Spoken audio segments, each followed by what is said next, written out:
Voilà. Moi, je voudrais juste revenir sur le cas de Podor. Ça fait vraiment rire, hein?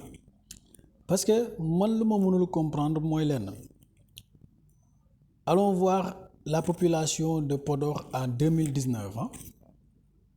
Elle était à 98 456. Ok.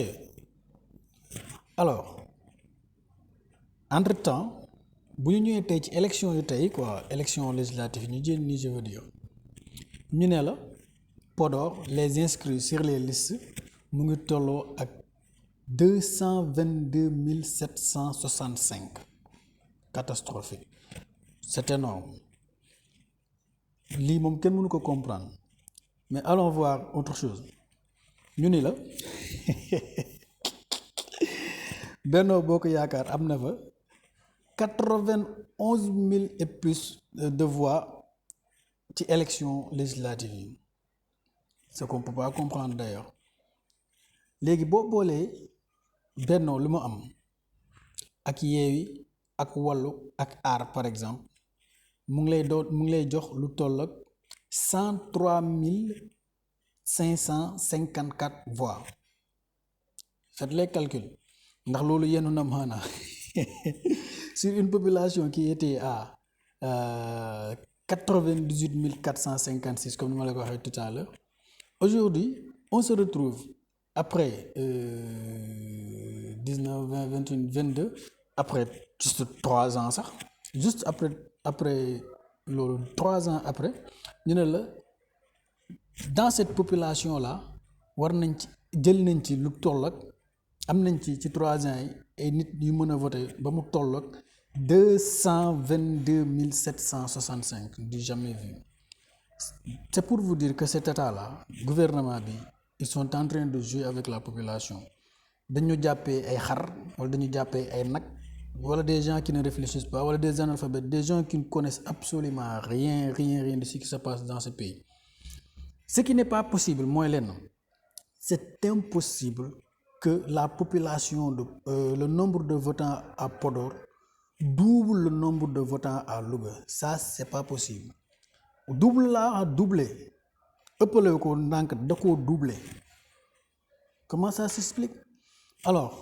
n'allez pas nous dire que sàcc élection c'est pas possible lu mën a nekk la sàcc élection mën na ne je vous dis la raison les banques là elles ont des systèmes de contrôle performants et extraordinaires et pourtant dañ fay sàcc alors que élection yi c'est juste des fichiers mën nañ ko sàcc et là je lance un appel à la coalition à l'intercoalition Yewwi Wallu ñu gën a vigilant ñu gën a vigilant sur ce qui est en train de se passer dans ce pays parce que boo xoolee ils veulent confisquer leur victoire cet état n'est pas prêt à lâcher alors loolu daal laa amoon li nga xamante ni moom lay jox conseil li nga xamante ni ñoom ñooy waa coalition Yewwi Wallu alors su ma dellusee ci Benno lenn rek laa leen di wax mooy gis nga cohabitation du gàcce